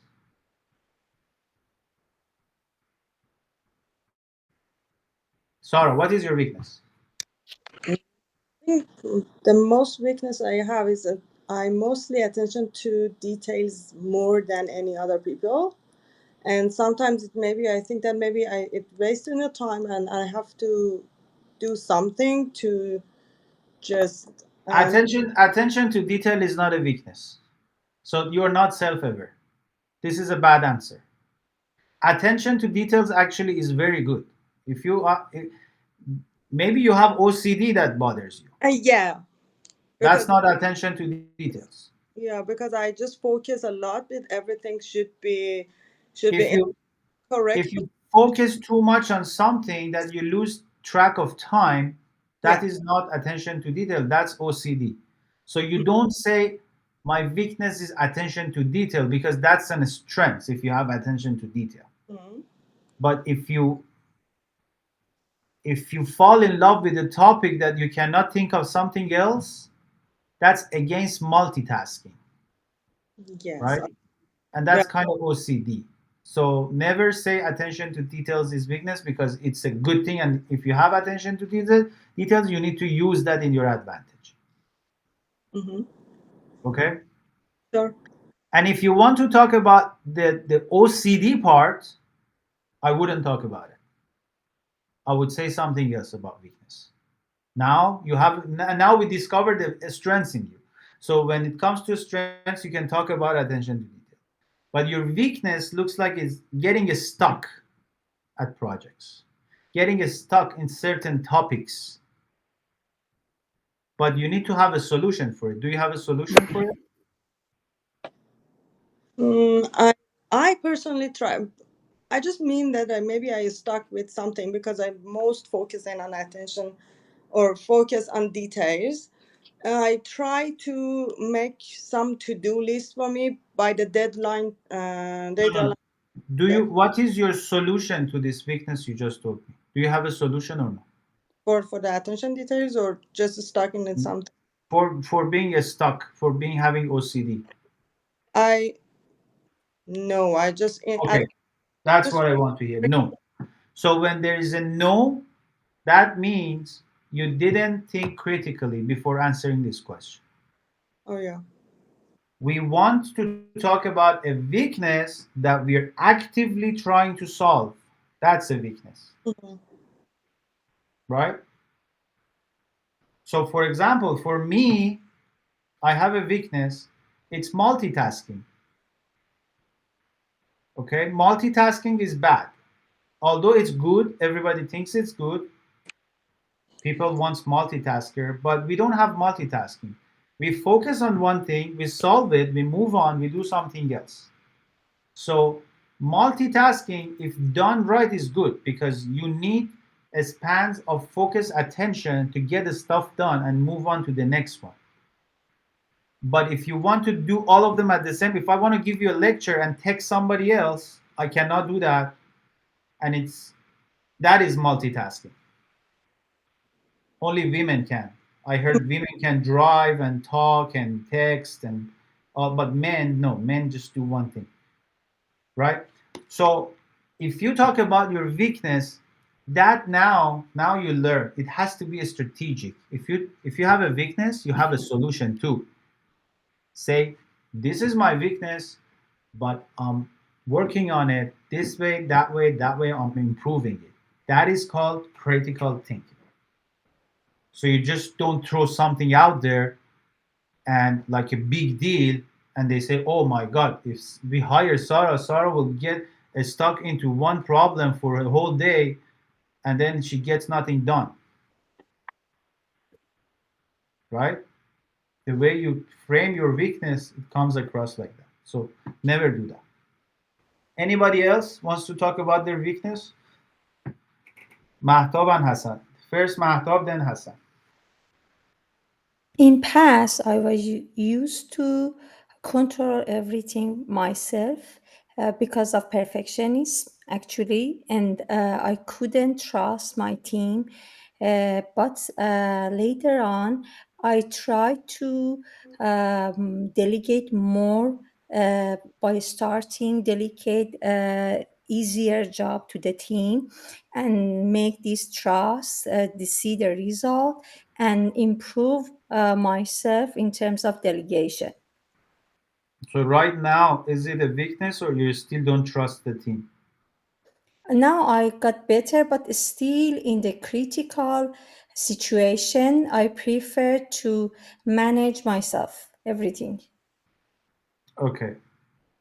Uh, I would stay away from that in the interviews, especially in North America, Mm-hmm. because teamwork is everything, and people learn teamwork from the high school and up. And if you don't know how to delegate, that's a big red flag. So Okay. don't talk about this weakness. Talk about other weaknesses you have. Okay. Okay. I think we should have a separate course for just weaknesses because you guys talk about bad weakness. Talk about good weakness. K1, no, Hassan, and then K1. Yes. I only take two more. We have more. About about my weaknesses, actually, our project that we are working is multidisciplinary: electrical instrument, mechanical piping. I like to learn more about the aspect of technical aspect of our job. For example, mechanical, I like to learn how how a compressor is working, like about critical movement, about how to what is the procedure for running a compressor, how the transformer in electrical discipline is working. For example, dry transformer, how it's working, what is the logic, check the document, read the all, for example, SLD document is not necessarily needed for a scheduler, but I'm interested. These things, it's that's why I became in one project. I became as a as a site manager in the same time because I'm familiar with all the activities, all the document. Hassan, I have a problem with your speeches. You say anything that you want. Active listening. Remember? Yeah. So listen to the question, only deliver what is needed. You talked Okay. 1 minute, but you didn't tell me your weakness. Straight to the point. Okay? Because you want to tell us stories, it's good, but you need to respect the context, especially in interview. You need to really listen what they're looking for, what is the core concept of the conversation. Only talk about that, don't talk more, don't talk less. So right now, again, tell me your weakness. Don't give me a story. Okay. I'm interested to learn more technical aspect of our job. For example, mechanical, we have a compressor.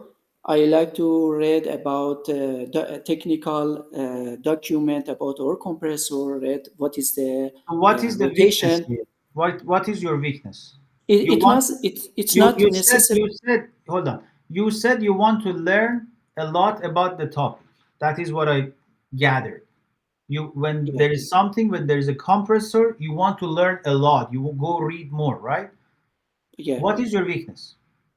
It's not related to our job. I'm a scheduler. I don't need to learn about the mechanical or electrical. I don't need to learn about the equipment too much. So what is the weakness? It's extra information I'm learning. For Okay, so example, your weakness is learning what is not required for the job. yes, Why do you do that? I'm interested to learn. For example, you are as a data analyst, but you learn you interested to learn Good, good. what is the different type of storage in your server, for Okay, example. so the way that you explain this, you say, I'm very curious. Yes, yes. Okay, and that's not a weakness, that's an advantage, Okay. right? So none of your answers is good. So you need to work on that. You don't have a weakness. You're overly curious person, which is great. As long as you don't mess up your job, you can go learn about compressor. You can go learn about everything. You travel, about coaching, about whatever you want to learn. So being overly curious is not a bad thing. It's not a weakness. These are the things I'm teaching you guys. You have to be self-aware of yourself and at what you say, the way you said it. Hassan, you said it 3 times, and then we realize it's not what you say, it's curiosity. And then we realize it's not even a weakness, it is strength. But because you had a story in your mind about compressor, because once in your life you were supposed to do something, but you went ahead and learned more about that compressor and you messed up something, now it's stuck on your head, you keep saying it. Get over it. Welcome to new life. Think differently. Think strategically. We get back to you. Think about your weakness. Okay, Thank you. let's move on because we have more questions. Then, number two, the three core skills of critical thinking. First was questioning. Number two, analysis. So you identify patterns in the question, problem solving, behavioral, cultural fit. three factors in the questions. So when they ask a questions, you think, is it related to problems? Or, for example, the same question I asked you. You need to first think the weakness, right? Is it problem solving? Is it behavioral? Or is it cultural? Or is it all of it? Maybe it is all of it. Maybe I need to come up with, you guys have like 1,000 weakness. We all have. I have a million weakness. Okay? Which one should I tell you? Really, this is a valid, legit question. Go think about it for the next week. Which list 20 weakness and then rank them. Which one you should talk about? What weakness you should talk about? A weakness that is related to a problem solving, then behavioral, then culturally fit.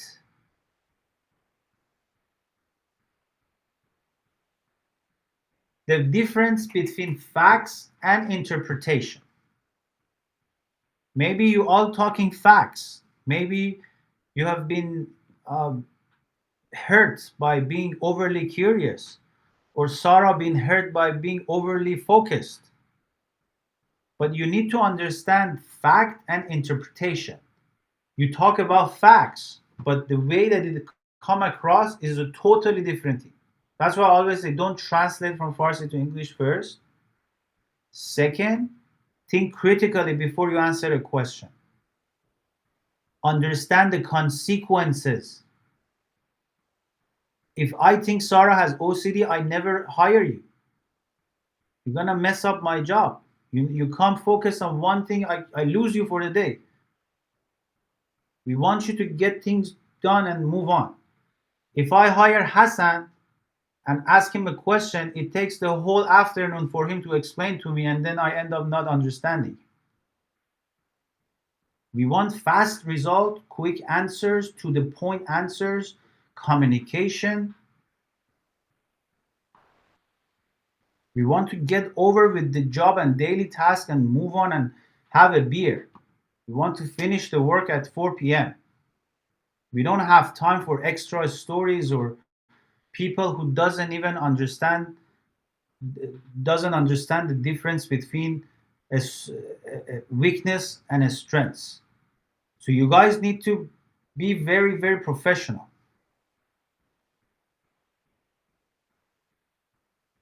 So critical thinking project for Toastmasters, how you're gonna do it on Mondays. You need to understand the context. Oh, another thing, context, guys, context. A lot of you come to my DM, write this much message, think I need to understand. First of all, I don't have to read all of your messages. So send me message, don't expect me to read or reply. I do it out of courtesy to many of you, but don't expect it. It's not my job to answer DMs. I do that, I motivate you, I come message you myself, and I give you the option to message me back, but don't think that it's my job to do that. My job is just to handle this community so you guys can learn and grow. That's it. And I'm doing it.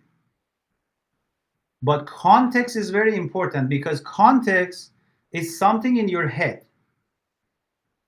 Okay?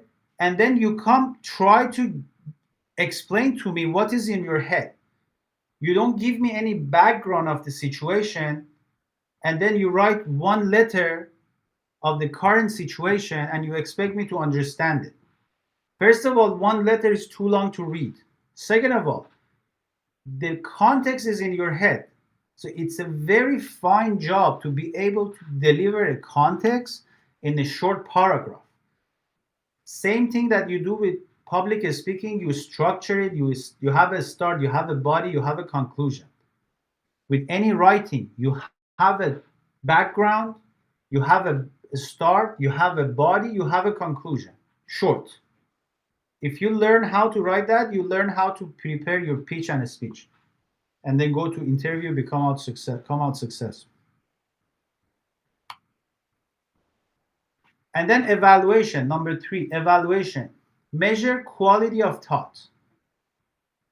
The same thing I was explaining to you. Does my answer address the question directly? You need to be directly answering the question. Don't beat around the bushes. If you want to answer, if I tell you what is this, don't tell me a story about a Steve Jobs. Tell me this is iPhone. Okay? Direct answer. If I ask you about weakness, tell me your weakness. Don't talk about a lecture about a situation that I need to interpret from your story what was your weakness in that story. It's not a game. Is my reasoning clear and backed by experience? Okay? Reasoning. We just checked a few reasoning. Is it clear? Is it backed by experience? Am I balancing emotional intelligence with logic?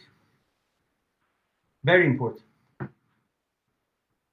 You need to both at the same time be very logical and balance your emotional intelligence. Understand the situation. That's why I told you, depending on the person sitting in front of you, you need to change your story in your head. You need to say differently.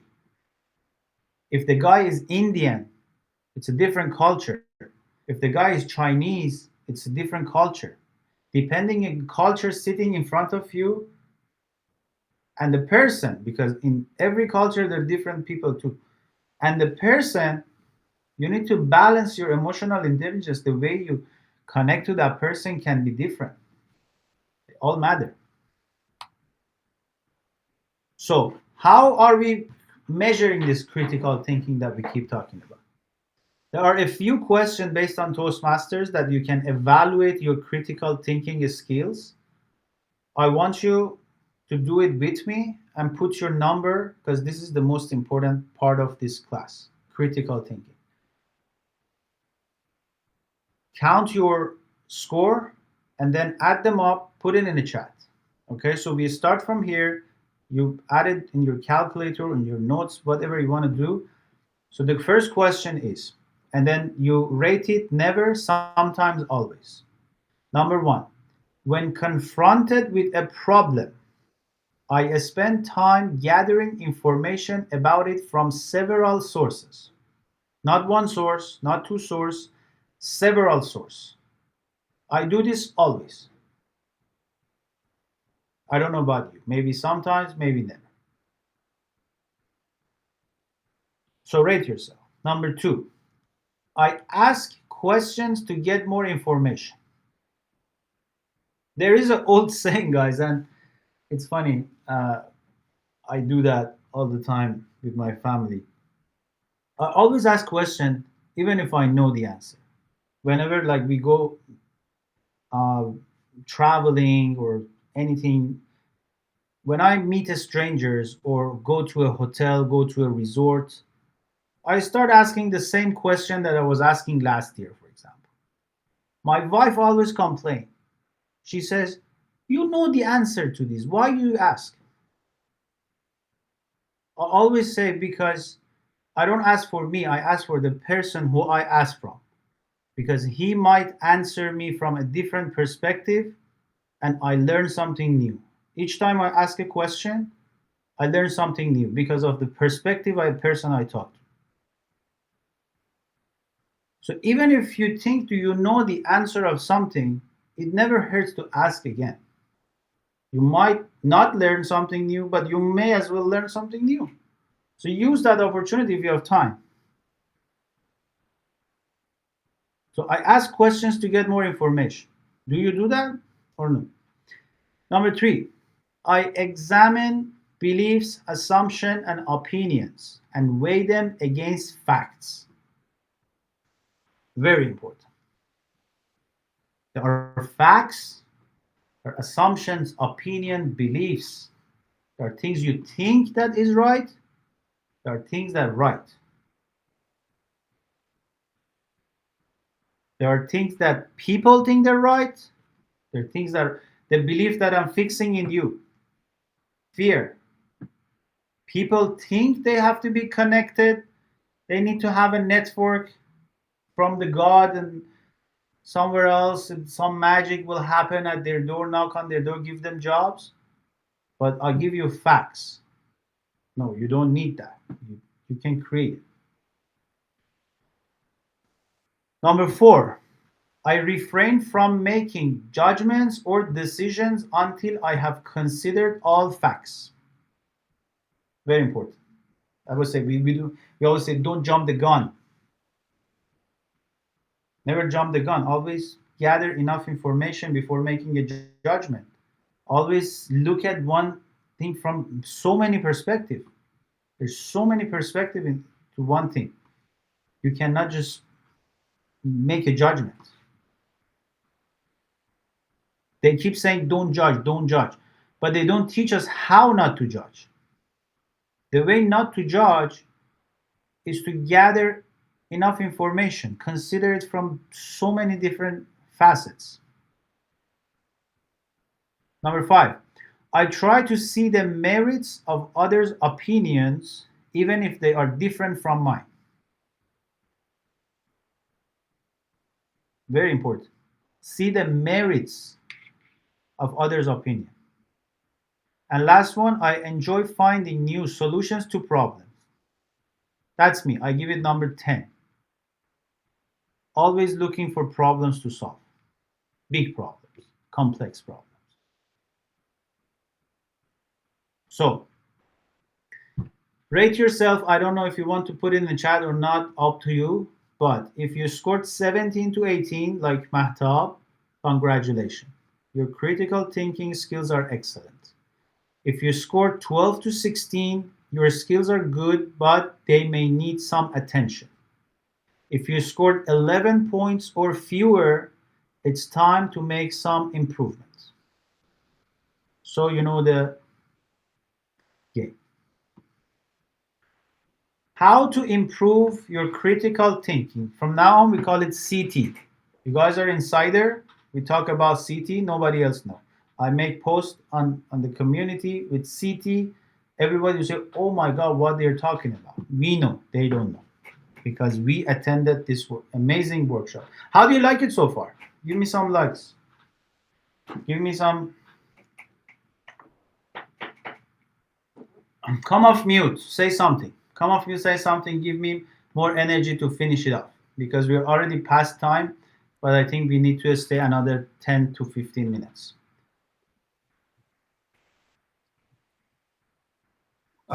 For me, so far, the point of asking questions, then giving your answer to an interview question was the most valuable, I guess. That was very to the point. I probably didn't do it that much in the past, but I have to be more conversing with the interviewer rather than talking monotically. Okay, Kevin, since you volunteer, I want to do the 3 why drill with you. Okay? The way that you can practice critical thinking. You do the 3 why drill. Or you can do 10 why. The loop can goes on and on. But we start with 3 why. Okay? What is your dream company? Kevin. Google? Google? Why Google is your dream company? This is my first why. Why Google is your dream company? Probably due to my past experience working with GCP, Google Cloud Platform, extensively in my career, and also like the fact that Google has been in place for almost 3 decades so far, and always like a pioneer in its own. And even Apple recently is using Gemini of Google into its Siri app. I don't know if you heard about that. So why your past experience is important for you to pick Google? Um, Probably doesn't, because I can pick up anything like new at work when I join Google very quickly, rather than like being like be like rather than being forced to like learn something from scratch. So why do you think if you go somewhere else and Google, you have to start from scratch?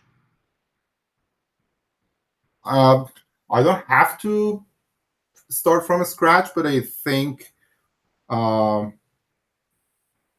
like this way it's easier to like grow in my career if I be in Google compared to like Amazon or Microsoft environments where I was like less exposed to. Why do you want to grow your career in Google? That's a hard question to answer. I don't That's have how one. you do it. That's how you do. That's it. You keep going asking why until you get to the root cause, okay, of your first decision. This is how you learn if you're, first of all, if your decisions are good enough, if you have transparency and clarity on your feelings. Because everybody wants to work at Google, but nobody can say why. It's just brand, right? Everybody wants to be at BTE because they know they will get 100K plus jobs easy, right? But you have to go to the root cause. You have to, and this why helps. You can use why in any situation, not just job. Please mute because there is a background noise. You can use this why system and you can go to 10 whys, whatever works for you. Start this. Do it from today. Ask your friends and family. Go to the root cause of everything. This will help you with critical thinking, especially if you keep asking yourself, why? Hassan, Uh, about the why questions, actually, the position that this position is great fit for me based on my experience, and also I know how to do in my first of the job. hold on. What position? What are you talking about? For example, a scheduler, you are I don't have the context. Again, see context. What is the context here? What are you trying to answer? about the I want this job. I want to Oh answer no, three why. we didn't go to this practice. I asked K1 something totally different. This is Okay. just an example here. But if you want to answer that, okay, now we have the context. Now we know you want to answer, I want this job. But we don't know what the job is. You need to tell us what the job is. About the, for example, a The schedule. scheduler job. Okay, Yeah. why do you want the scheduler job? Uh, because this job is great fit for me based on my experience and the project that you are working. I have a good experience this on this kind of project. The company, your company is, for example, became the best best client in BC, and also I know this company was founded is very famous in oil and gas department, oil and gas industry, and I know you have a big project in the US and is a good opportunity to grow in my career. Why we have a project in the US help you with your career? Because your company is the biggest company in our industry, and there is a room uh, to grow my career. Hold on. Very important. I want to just drill down on what just happened. Okay? You said you have project in US. I asked you why having project in US will help you with your career development because you said that. Uh, And then you answered, you said because you are a huge company with presence in US and you will help me with career. You exactly said the same thing again, differently. See what happened? yeah, You said something, I asked yeah. why. You took me back to there. First time you said career development, then you're a big company. Second time you said you're a big company, I do career development. So you didn't answer my question. These are the things I'm teaching you. These are the things you need to be aware. First, don't just talk. Know what you're talking. Get to the point. Try answer. If you don't know answer, think. Don't just. What I realized in you, Hassan, you jump the gun without even thinking. 30 seconds. Think. Structure it. What is being asked? What do I really am saying? You just want to say, no, we are not in rush. Those interviewers, they're not in rush either. They have 1 hour for you. So relax, think. Why is this career with the US projects help me?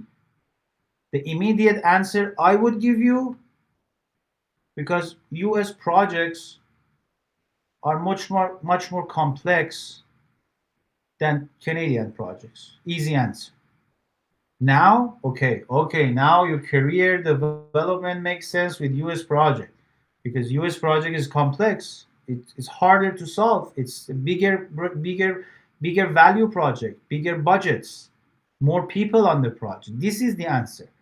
You just said it's big, it's that. No. Listen carefully, answer right, and keep practicing with yourself to improve your critical thinking. Thank you. No problem. So, how we connect critical thinking to interviews? Because critical thinkers read the interviewer's mindset. You have the ability now to ask a smarter follow-up questions. When you go to interview session, you design a system around those two brains sitting in front of you. And your system comes from a galaxy, like what I created this community. It's a galaxy of questions and answers and planets that you design and go from here to here and take it and read their mind, read their questions. What is the core reason that they ask that question, and how you answer it so you can back it up, not just answering and moving on, not just saying a weakness because it's a weakness, not just saying anything that comes to your mind. No, everything have to have a strategy, everything have to have a reason, everything should be connected together, so you have make a nice flow in the conversation, in the interview. That's how we say you own the session. Why do I own this session? Because I have presentations. I go from topic, then another topic, it's related to this topic, then I take you here, then I take you there. I have a map. If I didn't have the map, it would be like Thursday calls. I have to sit, you need to ask questions. We jump from topics to topics to topics. It's not a lecture. A lecture, you conduct your interviews like a lecture. There is a start, there is a finish, and there is a path. Critical thinking is the bridge between nervous talking, what Hassan is doing, and intelligent speaking, what I'm doing. It turns emotion into clarity and answers into influence. So learn critical thinking. Go Google, this is not your task, but do it. Go Google critical thinking GMAT questions. Try to read a passage per day. Those passage, very important. It really helps you with thinking. It helps you with clear thinking. You read a passage. It's funny. The way I learned critical thinking, I was reading the passage at GMAT, and then when I look at the answers, I was 100% sure I was getting it right, but I was wrong. And I didn't know I was wrong until I went and read the right answer and why is it right. The beauty of GMAT is that they explain why something is right and why something is not right. When you write, when you read that something is not right, you just, oh my God, how stupid I am. How come I was thinking this is true? Now I know the answer. That's how you improve critical thinking. When something is explained to you, everybody thinks they know it all. Everybody thinks they are the best in the world with their knowledge until they get something wrong and there is a document, there is a proof that, hey, this is wrong, this is right. Then you're like, oh my God, how stupid I was. How did I think that was true? Oh my God, unbelievable. Then you start growing up. Then you start leaving, putting that ego down and live a better life. Live a curious life. Live a life that you agree with yourself that you don't know nothing and you're open to learn stuff. Then that is when you start listening, asking question. Then you're open. Then you can call yourself open-minded. Before that, you cannot call yourself open-minded. This is my table topic slide. I should have put it earlier, but I explained it. It's rapid fire Q&A example. Think on your feet. Tell me about a time you failed. Why should we hire you? What's your biggest strength? And then you use the Toastmaster table topic approach, quick, concise, confident.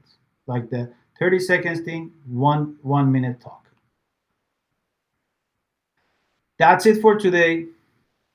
Let me tell you about your assignments. Okay, if you go to your class, let me go to your class actually. Um,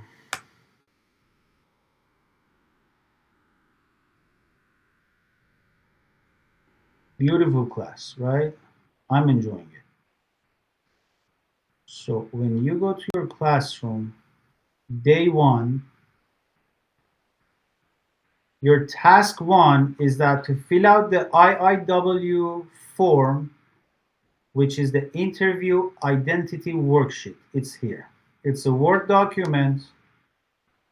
You can download and fill it out for yourself. I put a screenshot here for you as well. You don't need to share it. It's for your own purpose. But if you wanted to share, just share. Task number 2. You record a 60 to 90-second video answering, tell me about yourself. So you have 60 with the knowledge I gave you today. Now you need to think critically in your answers. When you tell me about yourself, there's a million things you can tell me. Million. But you tell me the ones that has a critical value. Okay, you design it now. Not 60 to 90-second video, you put your cell phone somewhere, easy, anywhere, record, put it on this side. So on the selfie side, I don't want you to put it on a tripod and try to go and click and come back and sit in a suit and tie. No, just wherever you are right now, put this on a selfie style, record, talk. That's it, easy peasy. And then post it below this course. When I post the video of this course, like other lectures that you know, in the comment you post your video, because tomorrow I'm gonna review your posts before the sessions and I'm gonna talk about it. I'm gonna correct you. So you do that task. Task number 2 is a very important. Task number 3 again is for yourself. I don't require it. There is a bonus. I put interview practice questions. It's a few sample questions for you. You can review them on your own. It will help you in the next sessions. But your main task is task 1 and task 2. Task 1, you learn about your identity first. If you don't do your identity worksheet, and then on the, because first section is your reality, second is the job, you can put your dream company there. Talk between you and dream company. So once you have your identity worksheet filled out, you can start talking about your tell me about yourself. So it's a bit of work until tomorrow. You need to do that. And then for the tomorrow assignment, it takes longer, a week you probably need, but for tonight until tomorrow. You do this and post it not just right before the session. Put it just 2 hours before the session deadline, so I can review it. If you post it after 2 hours, I probably don't review it, and I cannot give you feedback. So that's it for this. I know we are all tired, and it's probably 1 a.m. in some of your locations. Thank you for attending. I will see you tomorrow. I will post this. Make sure to write your feedback as well. Now you have it, you have some takeaways. Write your feedback underneath, and then I will make another. And then tomorrow, post your videos underneath, and then we go from there. So you go to Classroom. I'll attach all of these to the Classroom. Don't go from the community because that will be sophisticated. Just go to the Classroom after the class. You will see all the assignments and the places that you should put them underneath the day one. Okay? Thank you guys. See you tomorrow. Take care. Thank you, Alex. Bye.